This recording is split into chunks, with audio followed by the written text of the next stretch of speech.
মার্কিন president Donald ট্রাম্পের শুল্ক নীতিতে সাময়িক স্বস্তি পেল ভারত। ট্রাম্প ঘোষণা করেছেন যে 75টিরও বেশি দেশের ওপর শুল্ক বৃদ্ধির সিদ্ধান্ত 90 দিনের জন্য স্থগিত রাখা হয়েছে। এই সিদ্ধান্তে ভারত সহ বিভিন্ন দেশের ব্যবসায়ীরা কিছুটা স্বস্তি পেয়েছেন, কিন্তু চীনের ক্ষেত্রে ট্রাম্পের অবস্থান একেবারে ভিন্ন।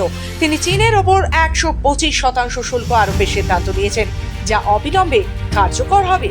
এই পদক্ষেপে চীনের ওপর অর্থনৈতিক চাপ বাড়বে, যা তাদের অর্থনীতিতে নেতিবাচক প্রভাব ফেলতে পারে।